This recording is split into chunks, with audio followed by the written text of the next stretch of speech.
Welcome back to another episode of Excuse My Grandma. It's Kim and my co-host, Grandma Gail. Grandma, the summer is pretty much over. It's Labor Day weekend. I know. It's the last day of August when you're going to listen to this podcast on Thursday. And you know what? I'm not sorry. It was a pleasant summer. The weather was not really terrific. We had a lot of rain and a lot of heat and a couple of really nice days, but not that many. Okay, can I have a negative hot take that you're not going to like? Worst summer ever. Yeah, well, I can understand that. I can understand that. It wasn't my worst summer ever, but I have to be truthful. Summers we expect so much out of summer that it's always usually a disappointment. But we had some good days, and we're going into fall with a new spirit, and happy that the city hopefully will be somewhat livable. Yeah. And okay, but give me the advice here, because it's like, okay, negative summer, bad neck surgery, bad dating situation. What else? Like, how are we turning this stuff around? I think work has been fun. Work is a silver lining. Work has been great, but like otherwise, dating was just marginal. You didn't love it. It wasn't a great summer. You had some nice evenings, no romance, but that's fine. You know, some summers and some years you don't have the wild, wonderful romance that you're dreaming about. But you know what? There's always a future, and so I wouldn't worry about that front. And the next situation is getting better. Yeah. So we will attend to that as it goes, and now we look forward to a wonderful fall and really hopefully a nice time together and with our friends. And we have so many wonderful fans out there. We really appreciate. We had somebody come up to us today when we were in Bridgehampton having lunch, and they're so wonderful to us. And you know what caring. She said to me while you were inside paying for lunch? What? She was like, "I'm waiting around, gonna follow you until we're at your wedding content." I love it. And I was like, it. That's Okay. going to be a little, so hold on tight. Yeah, where's our rush? We're not going anywhere. We haven't seen any dresses we like, so we'll wait. Yeah, no, I'm grateful for that and for a lot of things. And every place I go, no matter what evening I attend or what dinner or what party, somebody always comes up to me who I don't know, which is fascinating, and say, "I recognize you. I love you and your granddaughter together." So for that alone, we're having a wonderful summer, and we really appreciate all of you out there. I also feel like you have been extremely social this summer. I mean, you took 3 calls this morning while you were here, with people asking to make plans with you, and you saying that you couldn't fit them in. Kim, I'm busy now. It's the last breath of summer, and now all of a sudden everybody's having lunches. I'm going to a lunch at this Armin and Judy, which is like a little local place out I've here. I've never been there, actually. Very good French bread and southern fried chicken. I don't know what this lady's going to have for lunch, but I doubt it'll be the chicken. But anyway, there have been a lot of last minute plans because people figure, we'll push everything into the last week of August, which is perfectly fine. I felt the opposite. Like, I felt July was so busy, and then most of my friends or people I know are actually traveling this month. Well, it's really at the end of August, a lot of people who are working so hard during the winter, especially your age, take off a couple of weeks at the end of August. And so that's expected. My people are all, they don't take off in July and August out here. And usually if they travel, it's usually in June, or in September, I know like we're going to do. Italy or France. Which are beautiful. I think both are wonderful choices, and everybody is enjoying leaving their normal homes and doing an adventure of some sort. Because you know what, we were cooped up a long time, and actually, I think some airfares are actually going down for the fall. I think the summer was chaotic, but I saw on one of the programs that airfares are coming down in September and October, and that's a beautiful time to travel. It really is. It's actually nicer than the summer because it's less hectic on the roads, and because the Europeans all travel in August. So I personally would not go away in August to that area. Maybe across the United States, I would consider that to be a destination. But whatever, wherever everybody is, I hope they're having fun, and then we're going to get back. We'll be in the Hamptons for Labor Day, so... Yeah. So I have to tell you about a place I went to this past Sunday, yesterday actually, for lunch. friends of mine said, let's do something a little different. And I sort of was happy because I couldn't go into Bridgehampton one more day for lunch.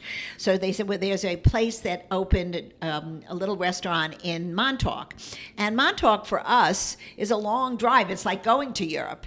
Yeah. It's about 45 minutes to an hour for people who don't. Exactly. Except from you, it's like Still a half an hour. No, it's still 40 minutes. And we were on the far side of Montauk. We were actually, I think we were in Ireland. Yeah. One more step into the ocean, we'd be swimming to Ireland. Yeah. But we went to a place called Maison Close. And it was a scene of, it was very sad, actually. The restaurant is owned by somebody who has another restaurant in Montauk, like a Mediterranean. And he was trying to open a second place in this past June.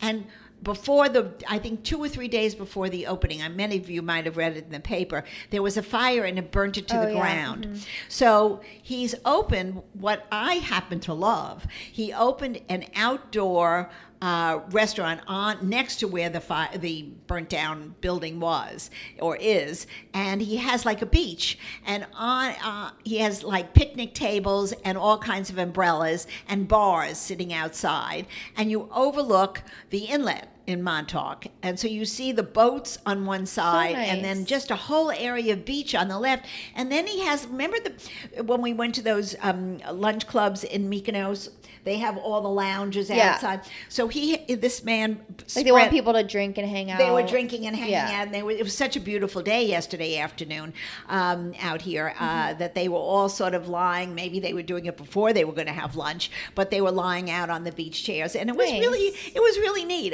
I really must say it was lovely. So you had a good time. Had a very good time. Restaurant was actually quite good.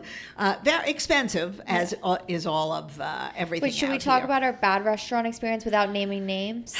Well, that was, that's something that, why don't you talk about that? It sort of annoys me. Yeah, I went to dinner with Grandma and Poppy, and we went into the restaurant, we won't name it, and but by the way, I made it on Resi. Every 15 minutes they had available tables, so I just grabbed one.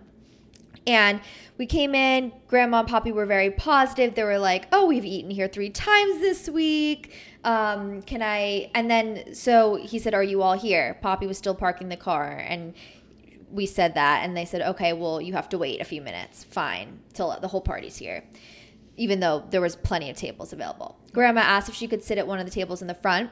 And the man, which are only tables of 4, so it's not like he's holding it for a big table. They only have 4s. Yes, and the man who owns the restaurant was like, unless it's you're 3. He says you're 3. He said you're 3, so you can't have a table of 4. Which, by the way, it's the same thing. Exactly. And also, he was like, unless it's a February and Wednesday, like in the middle of the winter, you're not getting that table, and everybody else here wants that table. And we're like, okay. Okay. So, and anyway, they sat us in the back, and which was fine. It's fine. It's all fine. It's just out of principle, like attitudes. Like attitudes why have that attitude, and why people don't want to come back to your establishment when you treat them that way. Exactly. And it was, and the funny thing is, we left at 8:30. We were in and out in an hour, and the table was still empty. Yeah. So you know what? No one ever sat Shame there. on him. So similar thing. Actually, I went to a restaurant on the Upper East Side when I was going to have dinner with Mom and Dad. It's a new sushi restaurant, and there was one table inside with comfy chairs, and then the tables outside were like not comfy chairs. So maybe I'm high maintenance, whatever. I asked if we could have one of the comfy chairs from inside, and they were like, well, what if a table comes in and then wants the comfy chair? And I was like, but the whole restaurant's empty, so how about if they come, then we could switch the chairs back, which they wouldn't actually make us do. But not one person came and sat down in the restaurant the whole night. It's so silly. Yeah. It's crazy. I think people need, what they really need is to go back to hospitality school, which many colleges have this. Cornell, where Cornell I went, has the best. And but there are lots of places that really how to approach a customer, because you know what? The customer is supposed to always be right. It's certainly always that way in remember Pretty Woman. Yeah. The customer is always the big person mistake. that should be right. Big mistake. So I think the restaurants have to start, especially in this economy where it's very fickle, and you could be good one day and then next week nobody's going to come to your place. So I think people better start being aware that that little common relations and pleasantries and politeness are really the way to go. The issue is people are bringing in their personal Issues. I think you're into right. the workplace, and if they had a bad day, I mean, it's like But that's not our fault. That's like Fiddler on the Roof. If you've had a bad year, what do you want from me? I mean, this is ridiculous. This is your job. And your job is to please your customer. well, the worst is like airport security. Like no matter what, they're so rude. Let's not go on that. That airports and plus the fact half the people get on the plane with guns or all kinds of stuff. So I don't know. They're looking for 80-year-old women in their carry-ons about their liquids. You never know. It's fine, but it's more just like when you're walking through and they're like, "You didn't hear me to take your laptop," and it's like, "Oh my gosh!" All right. Even though we should know that now, I think we do know that laptops have to come out. Not if you have Clear. No, I think you still need to take your laptop out. With TSA, I honestly don't know. Oh, I don't know. I think you're there's just better off putting your laptop in the thing, and hopefully you just go There's through always quickly. something. There's always something. That's part of why people. That's another thing. I could get on pet peeves with airports. This summer we went to Montreal, which we had such a wonderful time. We loved it. We loved our Marriott experience. But the truth is, the airports themselves are a mess. You're waiting on lines, and we were very lucky we had global entry. But leaving Montreal to come back into the States, the lines were tremendous to get back, without that kind of thing. And so it makes traveling unpleasant, plus the fact that the gates, for me, I don't know, maybe some people are luckier. I never have a gate near where I enter. Yeah. It's usually 30 minutes walk. Mm-hmm. It's like doing a 10K in the airport. Mm-hmm. And they don't have which they should have, the moving carts for people to go on if they're older. I mean, I don't want to be in a wheelchair. I'm not handicapped, but it does take a half an hour for me to get from one gate to number 60. So I think that could be corrected, especially at the new airport, like LaGuardia, which is brand new. You're going from one end of the airport, that's the new part, back to the old part of the terminal where you get your cabs. I don't know how people with terrible. Disability, or I mean, I guess with disability, they use wheelchairs. But I'm saying, like, for most people who just like a lot of walking for them, like they don't make it very convenient. Traveling is not convenient. It is not. It is not. It's not like it used to be, and it's also it's overcrowded. Yeah. And I also must say, and I'm very small, and so are you.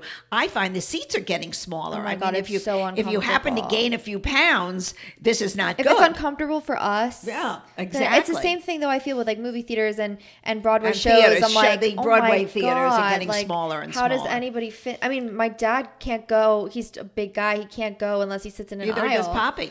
So, Poppy won't either because he has no place to put his legs. They're too tall. I know. So that's all our personal gripes. Now that we've sounded out on everything. What about were there any highlights looking back at the summer that you want to relive or not really? I don't know. I think there were no highlights except that we had some wonderful parties. Mm-hmm. We had some lovely dinners. I must say I'm looking forward to getting back to New York and maybe doing some shows in New York together and seeing some new things that are on Broadway. I always get excited for fall in the city, thinking there's going to be house parties or fun different activities in the fall, but never really happens. I think you're watching too many of those housewife programs. It doesn't happen out here unless no, in the city. Oh, in the city? Oh, that I don't know. I'm like, are people going to be getting together in the fall, and are there going to be plans? Of course they will. I don't know. Of course they will. You got to really kind of look around and ask friends who you don't see that often what they're doing. Right. Because there's not always stuff happening. Well, I think you have to, in the city, you have to extend yourself because you really, mm-hmm. It's not going to fall into your apartment building. So you have to sort of do that or go to a concert or go, we missed all those things in Central Park because we were out east. But, and those are finished for the fall. Nobody does that. Well, there are millions of people. Well, yeah, millions of people. But I'm saying millions of people. I'm not going with my friend. I mean, I'll do a picnic with my friends, but I'm not doing the concerts in the park. Oh, I love that. I love that. But you know what? I'm never there for them, so it doesn't matter. Yeah. You love it, but you've never done it. Yeah, I love it, but I love the concept. Yeah, the concept is fun. Right. So after Labor Day, we have your 60th wedding anniversary. I certainly do, and that is. We went to a 59th wedding anniversary this past Saturday, which was fun because it was a couple that I've known forever, and she made a very good statement. She said, "You know what? I'm going to live every day as if it was my last. I want to have a great time. This is a big anniversary, even though it's not a milestone anniversary. 59 What's milestone? Well, milestone is a 60th or a 50th or a 25th. Okay. They usually have different. But every celebration is a celebration and should be cherished. True. And she was adorable. She was reliving that much younger than her husband, and that she fell in love with him when she was a teenager and he was graduated law school. That's an age gap. Yeah, I think they're about 8 years apart. And he said, "You're too young for me." She said, "Okay, I'll hang around." And she did. Oh, and he right. said, "You know what? I fell in love with her little cute face then, but she was too young. But my then God. it grew on him." It's like Gigi. Exactly. That's cute. Okay, so dating topic of the week. Oh, wait, you didn't ask me where I'm going for my 60th. Is what I was going to say. Dating topic of the week is, what does it take to be married for 60 years? What it takes to be married for 60 years is to turn off your hearing when you don't like what's being said. I think everybody has trigger points, and you learn to live with people and accommodate them. You compromise, they compromise. When you don't compromise, everybody gets divorced. So, and they do it very early on, which happened to many of my friends. So the ones who survived were people who made allowances for their husband's faults, for their wives' faults, and they understood that that's part of the whole person, and nobody is perfect. You imagine when you're young, everything is going to be ideal. I will say, I feel like the faults that Poppy even has are extremely small. It's like pet peeves. Well, they're peeves. You lucked out a little bit with like issues. Well, we lucked out with issues, but when we were first married, there were very big differences. Actually, he came from a very different kind of family dynamic than I came from, so we had to accommodate that, and yet we wanted to both stay friendly with both families and be close. Right. But you learned how to adjust, and you did a give and take on all that. And what you think was not such a big point at one time perhaps was. Yeah, I mean, maybe. my Poppy was never around when the kids were growing up. He never did, he went to the ball games, but he was never there to change diapers like the young men today. True. All are very involved in their families and feeding them and getting up in the middle of the night. He wouldn't have done that if his life depended on it. It was really not something that might be a men generational Of course change. it is. And I think for the better. But even, I don't think my dad necessarily did that either. Maybe it started to change around them, but I don't think he did. But I know, I see what today. Yeah, maybe the 10 years difference from mom and dad. But today it's certainly a shared experience, even if somebody does, which is most way of better it. because who wants all of the responsibility? Well, not only that, a lot of families, two people are working. Yeah, and it's even nice if one to person share. isn't. And also, I think it's a very nice thing to share those kind of experiences, exactly. because those are things that come and go and you never have again. Mm-hmm. So I must say that's a really nice thing. And then we were thinking about what to do. Our anniversary falls in between the Jewish holidays, which, by the way, when I was on my honeymoon, and I don't know if I ever told you this, I wanted to go. I had never not been home for the holidays, and we were away, the two of us, and we were in London, and they sent us to, we asked the concierge at the time, and we're talking about 1963, we'd like to go to a Jewish high holiday service. And he said, I think I have to check with theater bookings. Wait, where was this? London? London. Yeah. So we're going back. We're going back to the same hotel, actually. Oh, cute. And we've told them we spent 60 years ago, we were here for our anniversary. So except you'll be back for the Jewish holidays. No, now we because the I was only gonna say time you I should- ever missed the Jewish holiday was on my honeymoon. Oh, really? It's a good Jew. That was it. After that, I thought, because because we ended up going to a service at Westminster Abbey, and it was black tie. Oh, I think with you did top tell me hats. this. And Poppy and I walked in. I mean, we were nicely attired, but they wore formal, you know. So nice. And it was an Orthodox ceremony. So we sat on one, Poppy sat on one side, I sat on another. And I think after that experience, we decided we better just stay home with our families after that. Yeah. So we're going back to London to celebrate, and then we're going to take the Channel, and we're going to go to Paris for a few days and then come home. Nothing spectacular. No, I'm jealous. Sounds great. Well, it should be fun. You know what? I would have loved to do an adventure, but when it came out to be an adventure, we couldn't figure out what kind of adventure we'd like to both do. You can always plan another trip. I think when our you adventure have more time to think about I think our it. adventure time is over. I hate think to that's say it. true. I think we're better off on level ground now.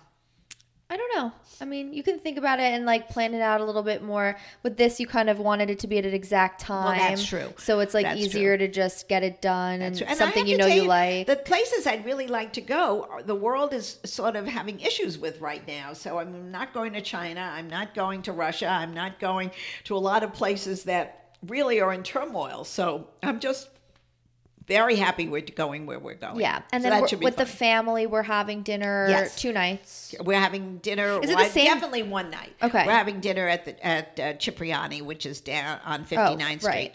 and which is a special place. We all love the food, and so there'll be 12 of us, and we'll cheer each other, and that's really my favorite part. But I'm missing a couple I thought of you the said it was grandchildren. hard to get a table. Well, it's hard to get a big table Oh. because they don't love to, I think we're not a round table, which is unfortunate. I mean, most places don't have, can't accommodate you for that amount of people. Yeah, it's hard. Especially if it's maybe like is a popular push. place. Yeah, eight, maybe you can get away with it. But once you get to 10 or 12, it becomes very difficult. There's very few places who do that are like good restaurants. Right. And then we wanted to go to a club actually that, is sort of a restaurant club, but my youngest grandchild is 12, so they don't allow them in under 21. That's so Casa Cipriani. Well, any of them. Yeah. So a lot of the clubs, they have because there's drinking on premises, so they don't allow that. So, right. I mean, that makes sense. I feel like I never thought of that. I'm going to Zero Bond or something. I don't want like 12-year-olds around. That's Soho House always has young kids. Oh.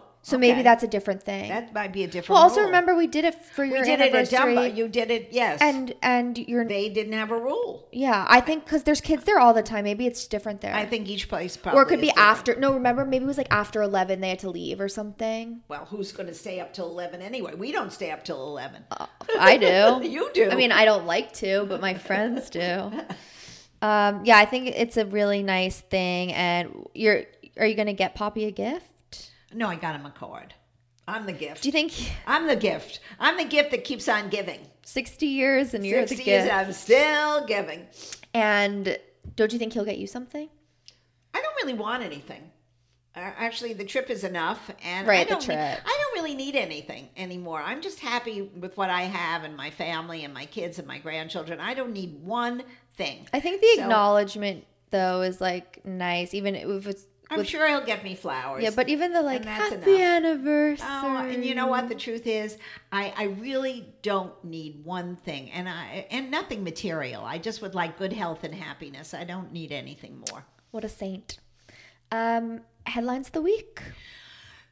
Well, I don't know if all of you watched the Republican debate last week. When we were growing up, Kim, we used to have a debate at school. On Fridays, we had to read a paper in our history classes, and we'd have to repeat it again when we came home and stand up in front of our family and say what we had done during the week. But we did it every week. That was just part of a routine in public school that we just did. I don't know what it was called. I don't know if it was an English assignment that we did on a yearly basis, but we did it. So we had some feeling of public speaking and how we were interacting with our audience, which was basically our family. Yeah, but if your parents are like one way, then you're gonna get kind of. No, it wasn't a political thing. It was about what we had done. If we were talking about growing vegetables, that we would talk about it. These candidates really don't have the ones who are not politicians, who were up on that stage Wednesday night, they don't have great communication skills. and they could be very, It's a little very strange smart. because that seems like the most important thing for know a that. politician. And so they're not coming across well. And I'm wondering if like they know that that's been successful the last few years to be like a little aggressive. well, I think they are. They're trying to go into the reality, space of Donald Trump, and they're not Donald Trump, so they shouldn't think- even try that. yeah. I think that Ramaswamy tried that. Somebody must coach them saying this is a good tactic to for be you. aggressive, exactly. 'cause- I thought most of them were just it's just the beginning days, and we'll have more debates. Was I a little disappointed? Yes, because I thought a lot of the questions that were asked they really never answered. They ended up just talking about their talking points. So that was one thing this week, and of course, the news that the Russians shot down